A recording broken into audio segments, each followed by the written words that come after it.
speaking of drafts, Scott. P's and B's, boys and girls. Yeah. That's actually the second time I've said that. It feels better with you than it does like with Adonis. Well, yeah, Adonis doesn't know what he's doing. Clearly. Yeah, and so London Conspiracy, they're going to take the order side of things here since they do have that option, and Bologna will be taken out instantly. They saw what she did to him last game. They probably don't prioritize it, so they get rid of it. Yeah, London Conspiracy, they don't want to play it. They don't want to play against it anymore, so away goes Bologna. And, well, we answered some of our questions, I think, from last game, right? Like, you know, is London Conspiracy trending up, trending down? Is Half Devil a good inclusion on the roster for now? Is Titan going to be able to play to their game and not down to London Conspiracy? And will London Conspiracy bring a better game than Titan would expect? And I think it's looking better for Titan. I think Titan, if anything, is trending up. Yes, Titan is looking better than they have in a little while. For sure. This series went 2-1, I believe, in the best of threes in the season. I think it went 2-1.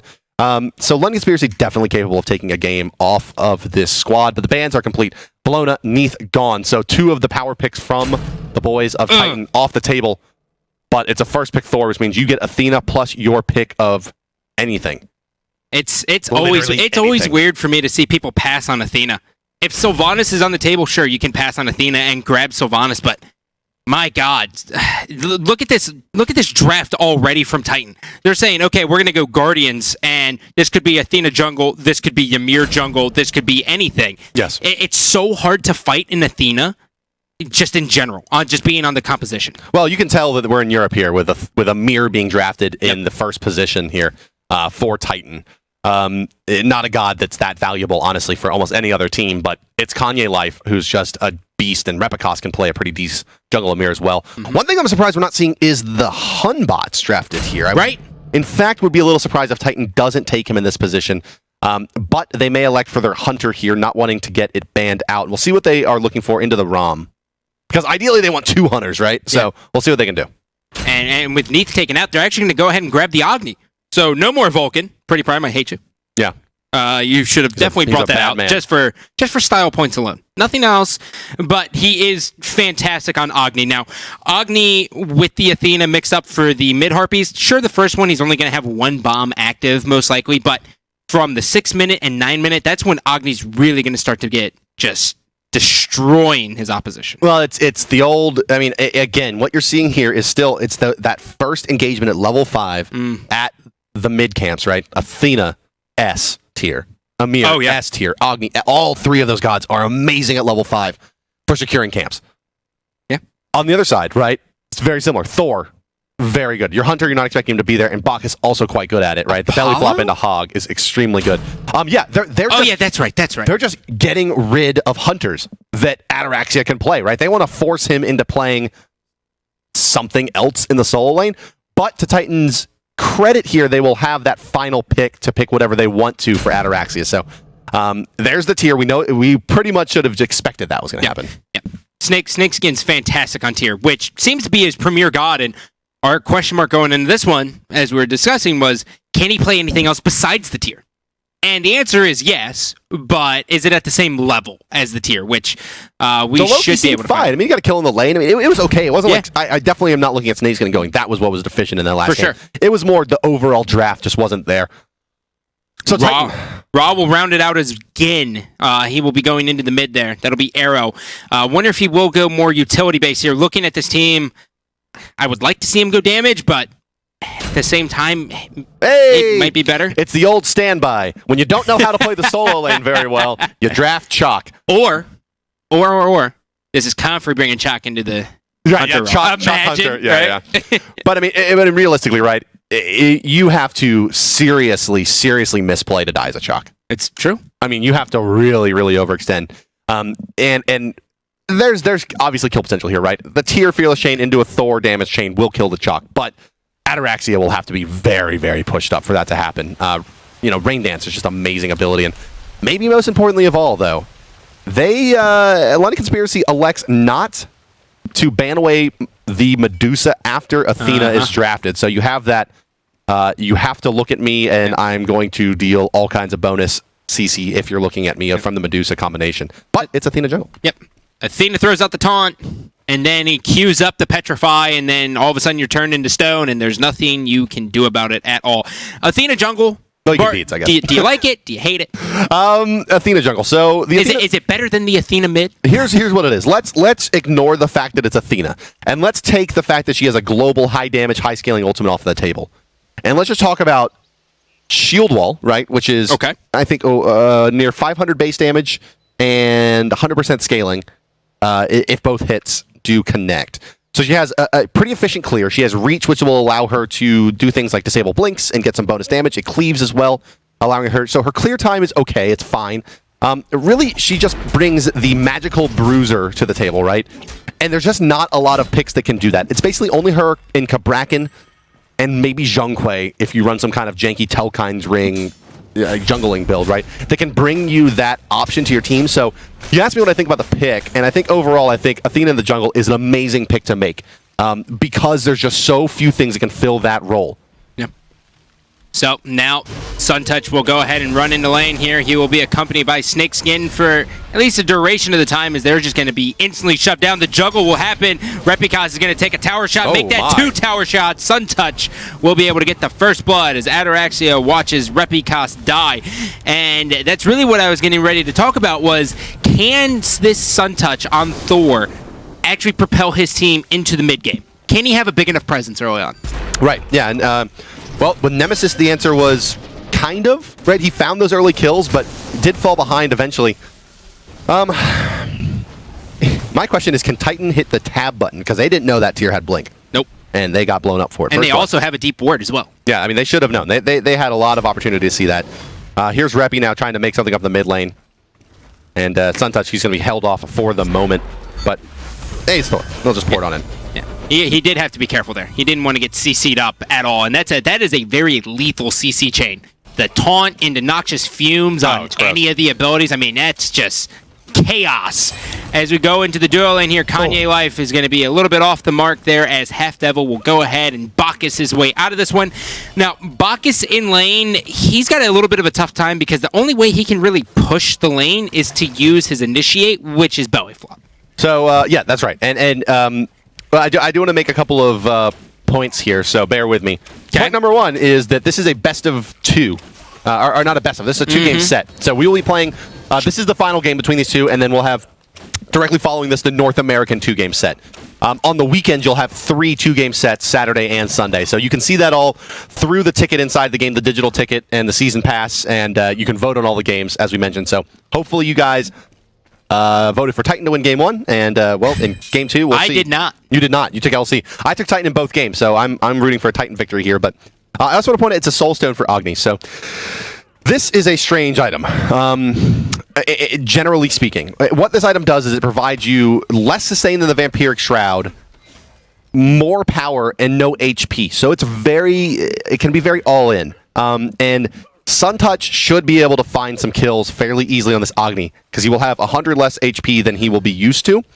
He will get some bonus magical power, however, out of this thing, and you can see it here at the mid camps, just why Agni is so heavily favored. That bomb Noxious Fuse combination, a lot of damage and a lot of CC, and allows you to just walk in and hog.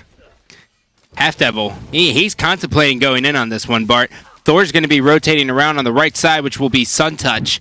And he's actually just going to go ahead and recall. I saw him stop, and that's the caster's trick. You see Thor stop, and you go, oh, he's taking to the sky. Yeah, he's either going up or he's going back. It's got to be one of the two at that point. Itemization. So let's continue on. The Soul Stone, right? I mean, it's a weird item, right? You in-hand 5 times, you get bonus power in your... I keep saying weird, but I don't really mean weird. What I mean is non-conventional.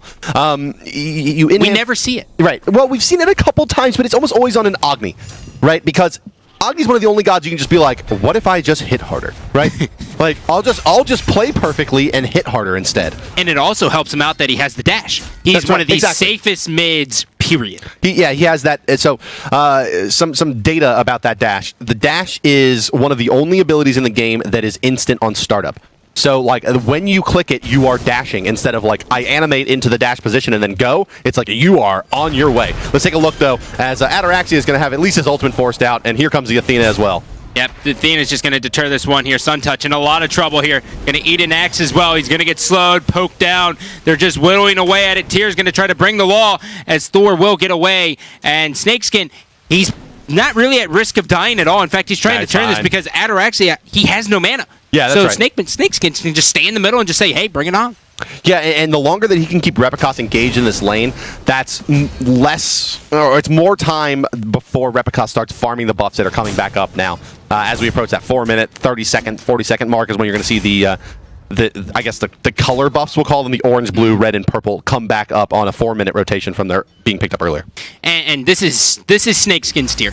He's going to go right into the Runeforged Hammer. He did a fantastic job in that fight. He also is a huge reason why they got the first blood. In fact, he is the reason. I mean, Repicos took 2 tower shots. We're 5 minutes into this one. It's 1-0 as Arrow will be taking his buff.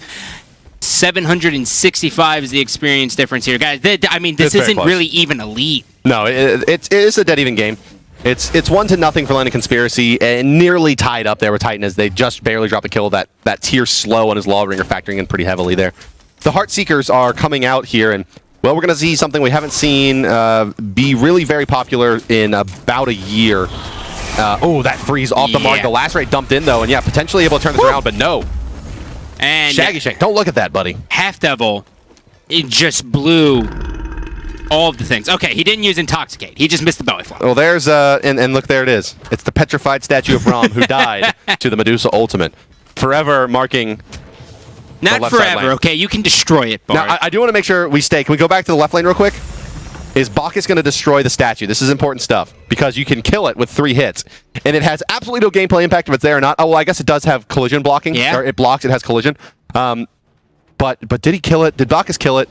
Because what a scumbag if he did. He should have left that. It's a nice trophy for Medusa. It looks good. So did these bombs with the follow-up. Do they have the burst damage to take him out? And the answer is yes.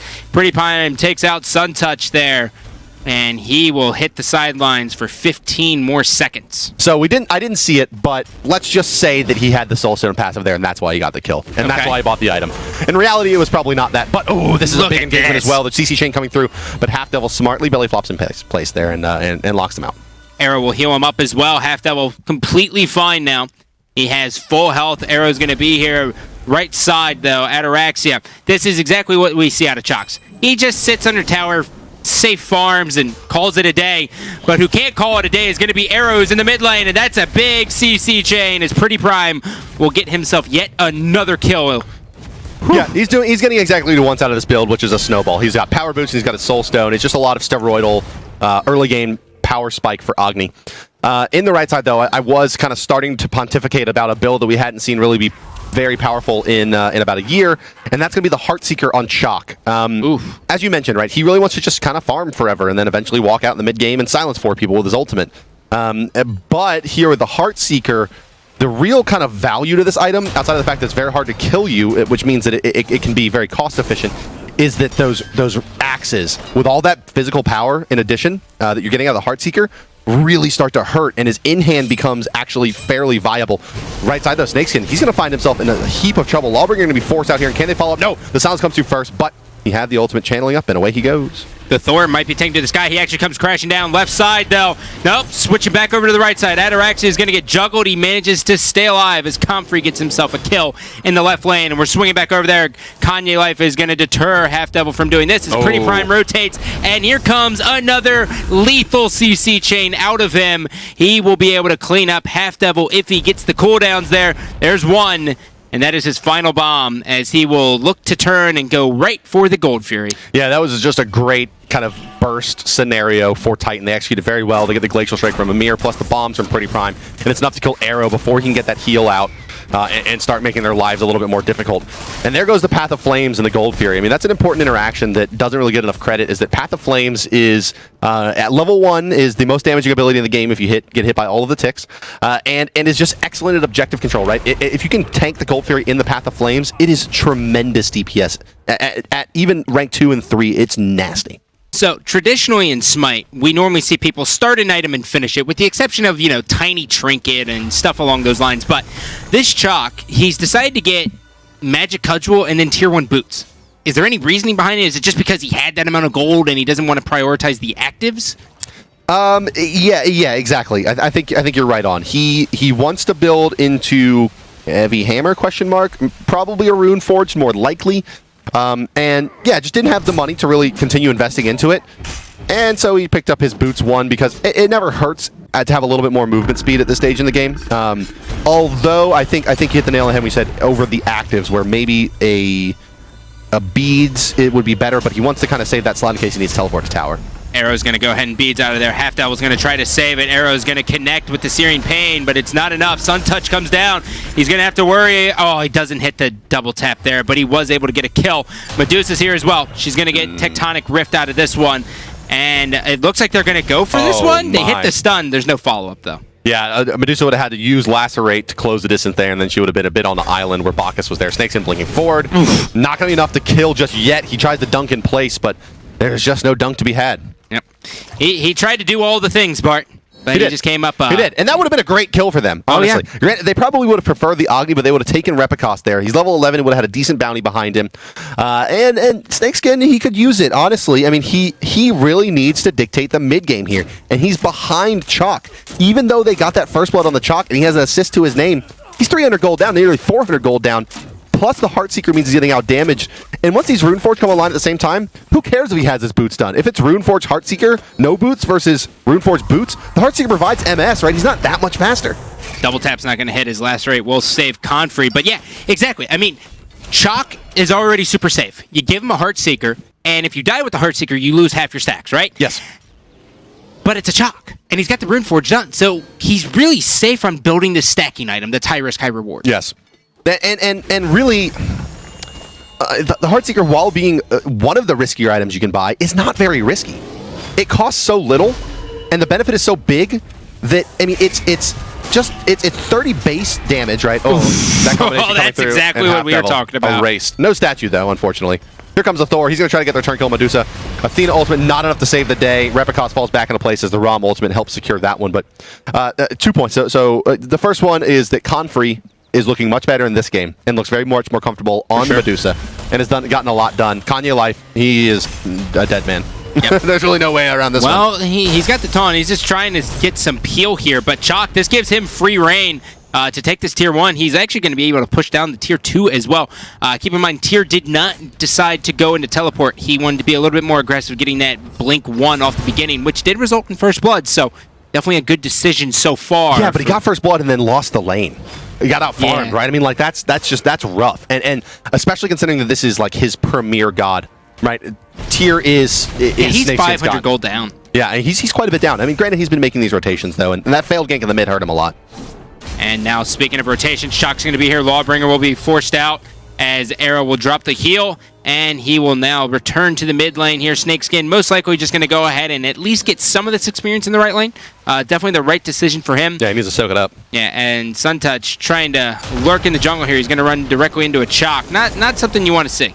Yeah, exactly. Chaac's like, okay, yeah, well, I'll gladly do this. Rain Dance, great ability, heals everything. So let's get back to the Heartseeker real quick. As I was going to break it down a little bit more. It's the 30 power that this item gets at the base plus 8% movement speed, and then you can build another 50 through the stacks. You get 1 power per stack basically. So when you die and it goes down to 25, right? The item is still worth 55 physical power and the movement speed for like 1,890 gold. So it's still like insane value even at half stacks. Oof. And that's why it's so good on the Chaac, because it's really unlikely you kill Chaac twice in a row. It's Pretty Prime finds that kill in the mid lane, and the fight continues. Yep. Athena ultimate will come down. Pretty Prime super safe. Ymir gets that kill as well. And that's just really a smart play out of Pretty Prime. He had a chance to where he could have dashed in and really started that fight with his teammates, or at least try to throw down more damage. But he saves it because he knows they're going to collapse, and he just goes, well, I'm Agni. I got a huge dash. I'm just going to play it safe and get out of here. And all things told, Titan, they look just as good on the Chaos side as they do the Order side of things. Yeah, so the Gold Fury, that is to the credit of Titan here, right? It's helping Ataraxia out in pulling ahead of Snakeskin. It gave him a couple hundred gold to that tune, but he's just kind of continued to really be more effective. I mean, not only is he having more impact in the fights, he was winning that lane, right? He's got the towers down, and he's got that Gold Fury to his credit, and that's a lot of where that gold difference comes from. But not to take the credit away from Ataraxia, who's playing, playing a god that we haven't seen him really play it very much, to wit at all. Yeah. In competitive play. Period. And he's doing just fine with it. Granted, it's probably the easiest possible god you could select for yourself in the solo lane. That's not a hunter. But it's still a traditional solo lane. But he's doing it well, and he has a couple of times made some really smart calls to force out ultimates out of tier in this game. And this time, let's also talk quickly that Confrey has opted in to his Fatalis, and look at that chart as well on the left side. Agni, double the damage of the next highest, and then the next two are also Titan players. Damn. That's what you want to see out of the Agni. He excels. He doesn't even have Bancrofts yet. After he went Power Boots, he decided to go Spear of Magus, so he basically brings down Ra to 0 protections. Mages in this game have 30 flat protections of magical, and that's it. As he will actually get taunted as well. Do they have the follow-up there? The answer is yes. They force out the beads, and he's just barely alive. Dot barely not enough there, and you saw the fist come out from Athena as well in that last gank attempt. So it's going to be Breastplate of Valor into the concentration cloak with a Fist of the Gods. So she's just a very tanky, high mana, low cooldown crowd control machine. Oof. Speaking of, that is CC for you. Thor forced all the way up. Down he goes. The Ymir with the taunts.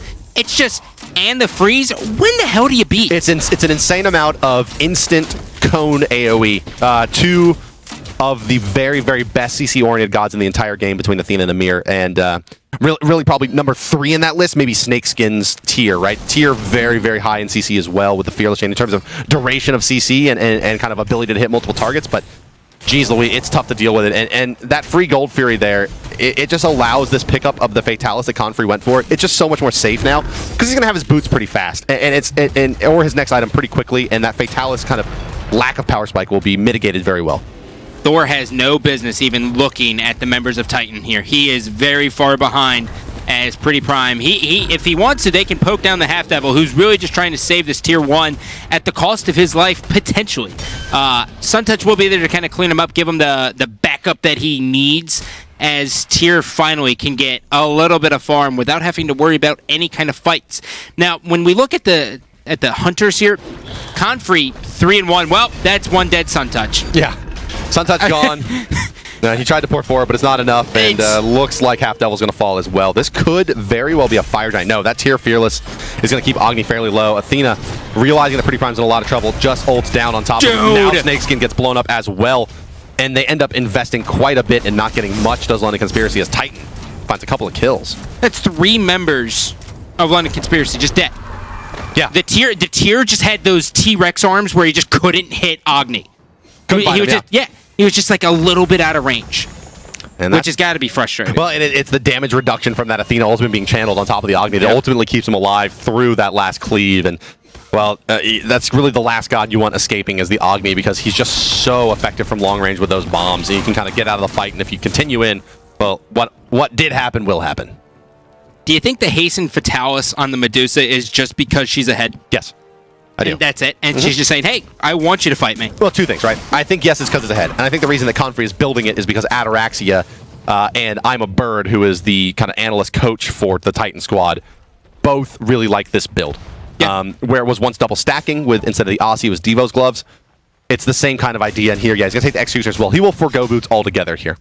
Which makes, I mean, so here, the one thing is that you're buying it on Medusa, whose passive is basically, I have Fatalis.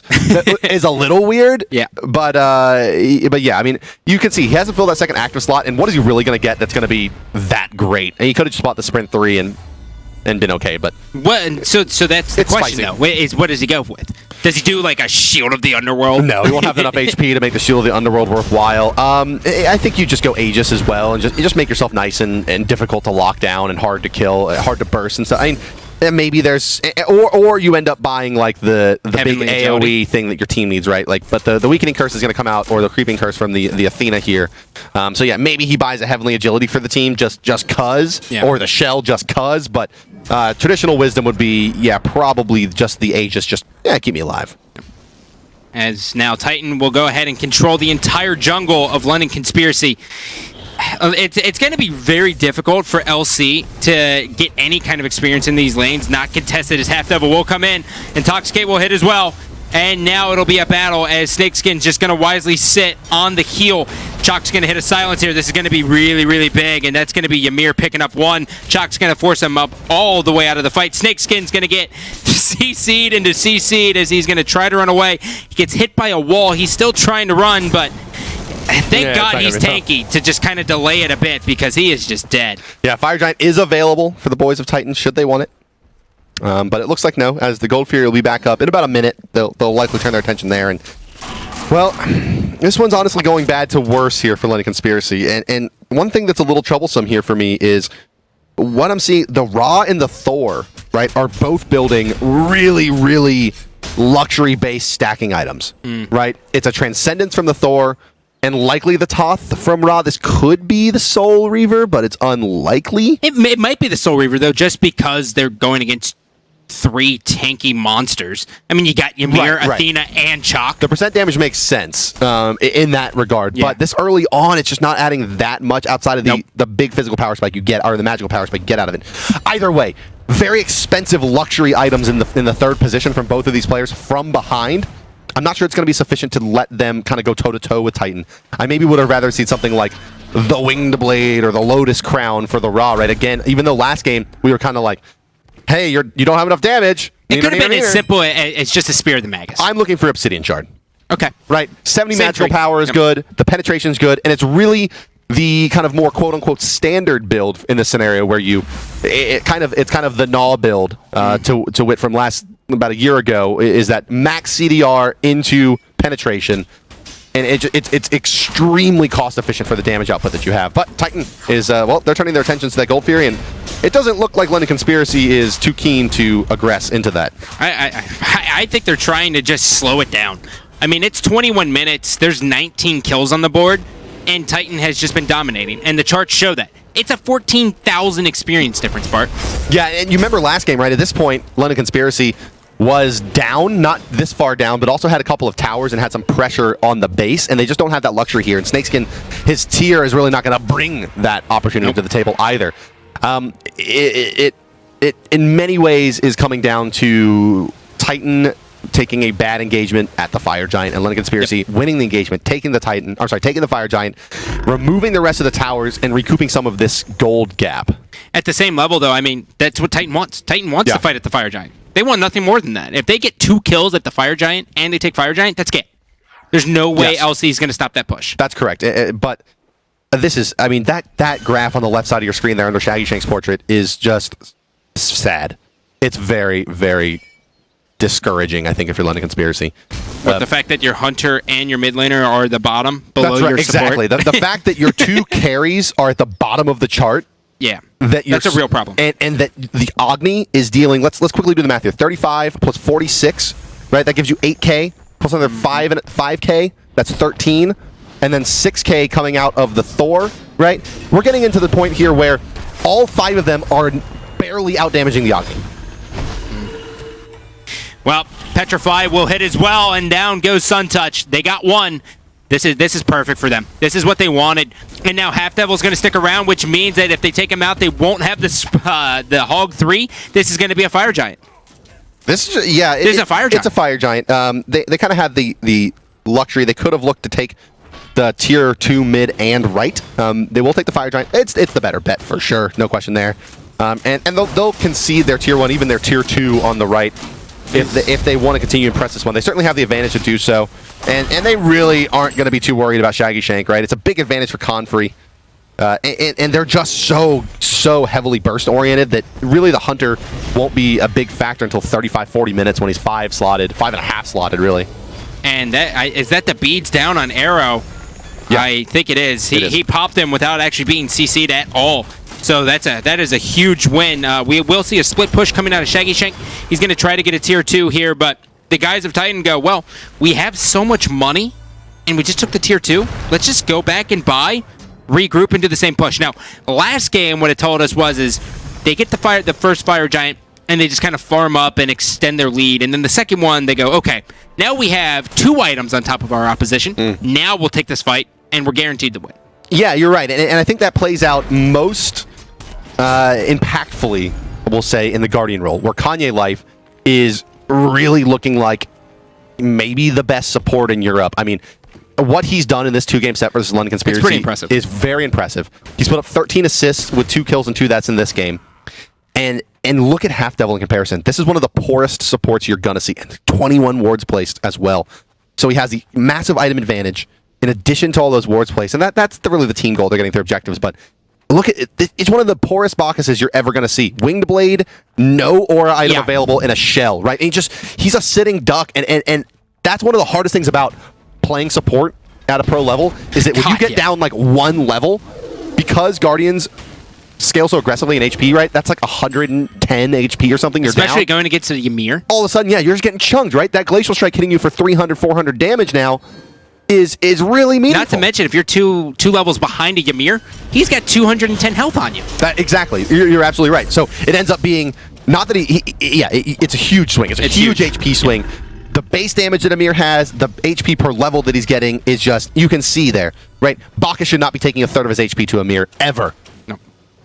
Shaggy Shank trying to deter the push here from Titan, as now, very methodically, are the guys of Titan just going to go ahead and push down every single lane. Far right side is going to be pushed by the Chaac with the... Oh my god, he's got a Jotuns, and then he's going to be looking to do a Titan's Bane after that? Good god, Ataraxia. I guess it could be. Isn't the Crusher built out of that as well? Yeah. In somewhere, but no, it should be Titan's Bane, because Titan is looking to push into the base, and Titan's Bane does help your damage out against structured. So it should be, quote unquote, should be the Titan's Bane, I think, all from by himself. my opinion. But this poor Bacchus.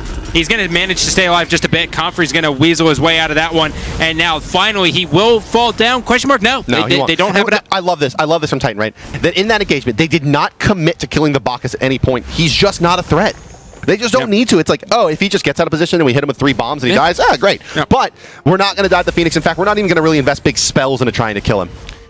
Taunt comes out from the Athena here, forced out the beach. Chaac's going to hit a silence here, half devil, all by himself again. Follow up from Arrow, Snakeskin. He's going to get petrified. He's going to get slowed. They actually might be able to take down the Comfrey.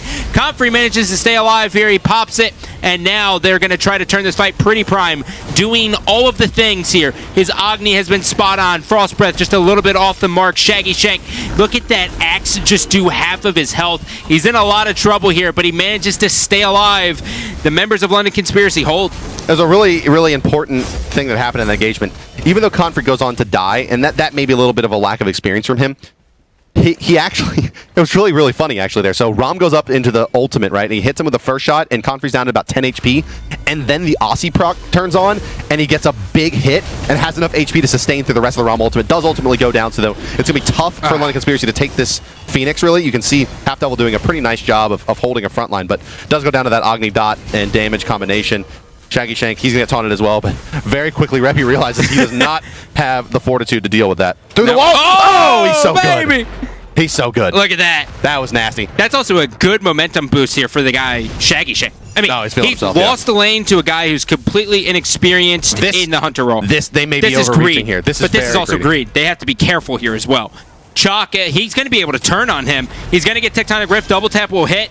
They have the heal as well. Ataraxia falls. Speaking of greedy, Ataraxia going in for that kill on a Shaggy Shank. A little greedy. I think he realized he was pretty much caught out, though. But yeah, London Conspiracy, they do find the kill. Titan kind of cuts the soul laner off and says, yeah, you're going to have to go down for the team here. And it is a Titan's Bane coming out from Mr. Ataraxia. At this point in the game, do you just sell off Ataraxia? Or do you sell off Ataraxia? Do you just sell off Heartseeker? The hell with him. Do you just get rid of it? No. Because you lost half the stacks? No, like I said, I mean, it's just, it's so cost efficient. And you still have a starter item that, yeah, you just sell a starter item. You get some kind of defensive hybrid item like he's itemizing into here. Because you're Chaac. You're really at this point like, who really cares, right? All you really want to do is maintain some sort of front line and put out a reasonable amount of damage and silence targets. Gold Fury, London Conspiracy will take it, but they need to make sure. This could be really bad for them. I mean, if they get to the Path of Flames of Agni as well as all of the other CCC. He did, however, get a kill before he went down onto Kanye Life. A little bit of padding for the stats there, but this one looks like it's all over. But the song and the dance, 24-9, Titan takes it, guys. This was a 2-game set, so we are we're complete here with our European coverage. Coming up next for you will be a 2-game set from North America, where it's Denial versus Cloud9 G2A. And that coverage will be brought to you by FDOT and Adonis. Yeah, the big thing here with these 2-game sets is actually just taking one game. Yeah. Because that's going to be the big difference maker here. We're going to be in this summer split for 7 weeks, right? 7 weeks? Yes, this is 7 weeks? Maybe a little long. Maybe a little longer? 7 weeks. 7 weeks? 7 week split. Yeah, we're in this 7-week split. You know, we did a lot of caster prep today. Honestly, like we sat down and we went through all the matchups and we're like, all right, how's it going to go? Like, this is what the storylines are. But we neglected to figure out how actually long this split was. So anyways, when we get to this point and we start to see these teams have even records here, and they're 4-4, it really is going to come down to matchup head to head. That's right. Yeah, and it'll be interesting to see how many games that these teams will take. Right. I doubt we're going to see that kind of full wipe where a team is like undefeated for sure in this split, like we did last split where it was series scores. So also another thing is that all teams will be playing the same amount of games this split, so some of the stats will be a little bit more interesting. But let's take a look at the first split. Let's do the things. And this time did go to London Conspiracy. So in game 1, as you recall, Geb got 5-man ganked at level 1 before the game started. Here, it's just blink. You got to ask yourself if they did actually hit tab. No, they did. They did. I mean, they did not hit tab. They just threw the ward down and said, they are starting right Exactly. here. They were like, okay, yeah, we know where they're going to be. And you see that aggressive kind of move in from the jungle, and yeah, you get blown up. Speaking of the jungle, we're going to go ahead and take a look at the jungle control here. The guys of Titan, 68% mid-harpy control, 75% gold fury, pretty much damn near even everything else. But the big story here is the mid camps, right? Mm-hmm. This is where the huge point of contention is throughout the entire game, or early game, really. Yeah. And Titan's team comps kind of reflected that as well. Yeah, you saw London Conspiracy try to draft a little bit more towards that traditional style in the second game, but they were just a little frazzled, I think. That game 1, it was hard to say really what happened there. Outside of the fact that Titan did Titan instead of playing to London Conspiracy and how they wanted to run it. And we saw London Conspiracy lose kind of in the way that they will lose, which is that Snakeskin doesn't control the tempo enough out of the solo lane, or he just doesn't have the impact that he needs to have. And it's not actually, I don't think, him in this situation. It's just the team was already falling apart by the time he was able to rotate out. And Suntouch didn't really get it done in the jungle. The Thor looked better than the Nemesis, but overall, It wasn't really there. The question is where was Hunbats? Right, where is Hunbats? Yeah. Hunbats is destroying everything. He's almost first ban worthy. He's very, very highly valued in North America. A little bit less in Europe, it seems. Yep. Well, we're going to go ahead and take a look at the player of the game here, ladies and gentlemen. It is Pretty Prime. And absolutely was. God. By far the player of the game here. I mean, he just... Here's the thing, right? That Soul Stone, cool, right? He got a Soul Stone. That's neat. He has bonus damage, right? He really just played it very, very intelligently. Did you this see play those is beads? Ridiculous. This play is crazy. That he just manages to continually kite here, and the tier just can't get it done. That Ymir ultimate as well, and he gets the kill. But yeah, he got that. He got the Soul Stone, and he just snowballed with it, and he just built really, really aggressive damage items. Right? Spear of the Magus coming out as your second item is like wildly aggressive. And he had the Bancross just cooking, just waiting to be brought up there. But this team comp, talk about the dream for Agni. You have the stun out of Ymir, you have the taunt out of the Athena. I mean, that's 2 bombs guaranteed. Yeah, and I think maybe even more so. It's like you have all that CC, and then you're like, and there's an underlevel support on the other team, and my bombs are going to take half of his HP. Yeah. So it's just the dream. Yep. Well, we do have Comfrey on the line. Mr. Comfrey, are you there, my friend? Good evening. Hey! Listen to him. I know. Good evening. What a guy. Look at that. How you been, Comfrey? I've been pretty good. All right, let's start it off here. You make a transition from the solo lane going into the hunter role. What's been the hardest part for you so far? Getting used to dying in 2 hits. It was your Ram not as good as your Medusa coming into this preparation-wise, or was it kind of pace of the game? Why were those 2 performances seemingly so different? I think it doesn't depend on the god. Like, it's situations. I ended up getting picked off early with the Ram, and then it was a much tougher start for me, but I don't think it was the gods, no.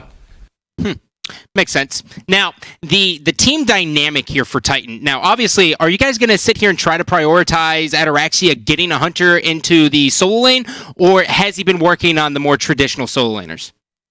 He's working on all the picks. Of course, hunters will be like a comfort pick for a while, but no, he's going to play lots of things. There's no, he can only play hunters. That's good. Yeah, he already has all his favorite picks. It seems that way. I mean, he seemed pretty comfortable in the Chaac as well. Yeah, definitely. So one thing that I do want to kind of... Well, I'm going to make a statement and I'm asking you a question about. So we looked at your recent games, and you played, I think, something like 55 Hunter games in ranked over the last 3 days.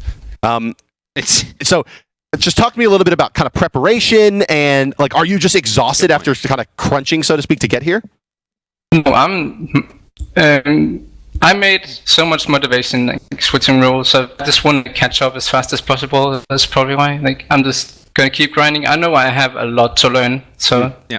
Now there's here's no time to waste.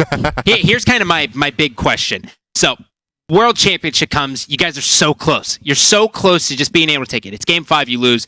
This Season 2 starts, and you guys fall very, very low.